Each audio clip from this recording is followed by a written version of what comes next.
મતગણતરી કેન્દ્રની બહાર દેખાઈ રહ્યા છે, તેઓ પહોંચ્યા છે ત્યાં। સૌથી પહેલા તેમણે આજે મહાદેવના દર્શન કર્યા અને તેમણે કહ્યું છે કે વિશ્વાસ છે કે મારી જીત થશે।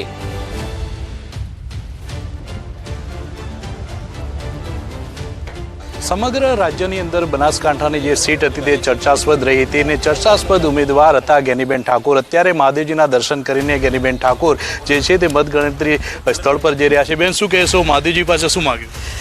દેવોના દેવ મહાદેવજી ઉપર આસ્થા અને શ્રદ્ધા હોય, મહાદેવજીના દર્શન કરો એટલે તમામ દેવોના દર્શન થઈ ગયા ગણાય। ત્યારે શાંતિમય ખેલદિલીપૂર્વક અને એક લોકશાહી ઢબે મતગણતરી થાય, એની અંદર કોઈ પણ પ્રકારની જે કાંઈ વાલા દવલાની નીતિ રાશા સિવાય કે વહીવટી તંત્ર એક પૂરી પોતાની જે ડ્યુટી આપેલી છે એ ડ્યુટી પૂરેપૂરી નિભાવે અને એક લોકશાહીના પર્વની ઉજવણી કરવાના ભાગરૂપે અને લોકશાહીનું રક્ષણ કરવાની જવાબદારી મતદારો સાથે વહીવટી તંત્રની છે અને સારી રીતે કરે એવી મહાદેવજી અમને બધાને શક્તિ અને સદબુદ્ધિ આપે એ પણ પ્રાર્થના કરી છે। અને બનાસકાંઠાના મતદારો જે અમને પૂરી તાકાતથી તન મન ધનથી વોટ અને નોટ બંને આપ્યું છે, ત્યારે સમગ્ર બનાસકાંઠાના મતદારોએ મતદાન અને જે કંઈ મદદ કરવાની હતી કરી અને પોતાનું કામ પૂરું કર્યું છે। ત્યારે આજે મહાદેવજીના આશીર્વાદ અમને મળે અને વિજય બનીને અમે લોકોની સેવા કરીએ એવા મહાદેવજી પાસે પ્રાર્થના કરીને આશીર્વાદ માગ્યા છે। કોંગ્રેસને આશા છે કે બનાસકાંઠાની આ સીટ છે તે કોંગ્રેસને મળશે, આપને કેટલી જીતની આશા છે? સમગ્ર બનાસકાંઠા જિલ્લાએ એક ગુજરાતમાં બીજા નંબરનું મતદાન કરી અને એક લોકશાહીના પર્વની ઉજવણી એક આનંદભેર એક ઉત્સાહભેર કરી છે। ત્યારે જે બનાસકાંઠાના લોકલ પ્રશ્નો હોય, વહીવટી તંત્રના બધા જ પડકારો સામે પણ જે મતદારો અડીખમ રહી અને મતદાન કર્યું છે, એટલે બનાસકાંઠાના જનતાના આશીર્વાદ અમારી સાથે છે, દેવોના દેવ મહાદેવજીના આશીર્વાદ અમારી સાથે છે। જ્ઞાનીબેન ઠાકોર તેમનું કહેવું છે કે બનાસકાંઠાની જનતાના આશીર્વાદ તેમની સાથે છે, દેવોના દેવ મહાદેવના આશીર્વાદ તેમની સાથે છે। હવે જોવાનું એ રહેશે કે આ ટર્મની અંદર જે કોંગ્રેસ છે તે ગુજરાતમાં ખાતું ખોલી શકે છે કે નહીં। કિશોર તુવર, ન્યૂઝ 18 ગુજરાતી, બનાસકાંઠા। ખેડા જઈશું કારણ કે ખેડાની અંદર પણ માહોલ જબરજસ્ત છે। ક્ષત્રિય બેલ્ટવાળી આ સીટ છે અને ઉમંગ મારી સાથે જોડાયેલા છે। ઉમંગ, ખેડામાં કયા પ્રકારની સ્થિતિ મતગણતરી કેન્દ્રની બહાર આપ જોઈ રહ્યા છો? ચોક્કસથી પંકજ, વાત કરવામાં આવે તો અત્યારે જ પોસ્ટલ બેલેટની ગણતરી ચાલુ થવા જઈ રહી છે। અત્યારે 5 મિનિટ અંદર પોસ્ટલ બેલેટની ગણતરી ચાલુ થશે। ખેડા બેઠકની વાત કરું તો ખેડા બેઠકની અંદર ક્ષત્રિય વર્સિસ ક્ષત્રિયની વોર્ડ છે। ભાજપના કેન્દ્રીય સંચાર મંત્રી દેવુસિંહ ચૌહાણ અહીંથી ચૂંટણી લડી રહ્યા છે અને સામે કોંગ્રેસમાં માજી ધારાસભ્ય કાળુસિંહ ડાભી ચૂંટી રહ્યા છે। દ્રશ્યો બતાવીશ અત્યારે જે તમે હલચલ જોઈ રહ્યા છો, અત્યારે આ જે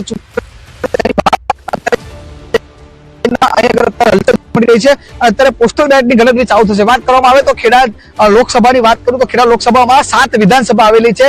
ધોળકા, કપડવંજ, નડિયાદ, માતર, મહેમદાવાદ અને દસકોઈ વિધાનસભાની ગણતરી 7 અલગ અલગ વિધાનસભાની અલગ અલગ ગણતરી થવાની છે, તેમજ 26 રાઉન્ડમાં ગણતરી થશે। ચોક્કસથી પંકજ, બપોરે 12 વાગ્યા સુધીમાં ખેડા બેઠકનું પરિણામ સ્પષ્ટ થાય તેવું અત્યારે લાગી રહ્યું છે। હાલમાં પોસ્ટલ બેલેટની ગણતરી ચાલુ થઈ રહી છે અને તેની અંદર જે પ્રકારે વાત કરવામાં આવે, જે માહિતી મળી છે તે પ્રમાણે ભાજપ ટ્રેન્ડ કરી રહ્યું હોય તેમ લાગી રહ્યું છે। ભરૂચથી જોડાઈ ગયા છે સંવાદદાતા અને તેમની પાસે જઈએ, આખરે શું ત્યાં સ્થિતિ છે? દીપક,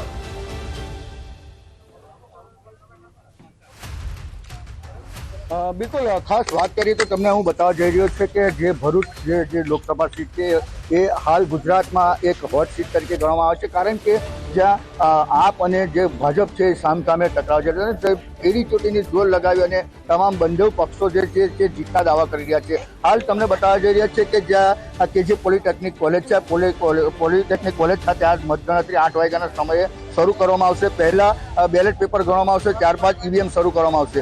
હાલ તો જે વાત કરીએ તો જે ભરૂચ જે લોકસભા છે, જે 7 વિધાનસભામાં સૌથી હોટ ફેવરેટ જે છે એ ડીડીયાપાડા વિધાનસભા છે અને જે ઝઘડિયા વિધાનસભા છે, જે આદિવાસી પ્રભુત્વ ધરાવે છે। આ આદિવાસી પ્રભુત્વ ધરાવતી આ જે બેઠક છે, જ્યાં આદિવાસી વર્સિસ આદિવાસીનો જે જંગ જામ્યા છે, એક તરફ તો મનસુખ વસાવા છે જે 6 ટર્મથી જીતતા આવ્યા છે અને બીજી તરફ જે ધારાસભ્ય ડીડીયાપાડાના છે ચૈતર વસાવા તે આપના ઉમેદવાર તરીકે છે। એટલે જે આ જે લોકસભાની જે 2024ની લોકસભાની સીટ કે ભરૂચ સીટ છે એ હોટ સીટ તરીકે ગણવામાં આવે છે, જેને ગુજરાતની તમામ પ્રજાની મીટ મારી બેઠી છે કે આ સીટ પર કઈ રીતનું પરિણામ કરવામાં આવશે, પરંતુ જે 8 વાગ્યાના ટકોરે અહીં ગાડી કમ્પ્લીટ જે ગણતરી શરૂ કરી દેવામાં આવશે.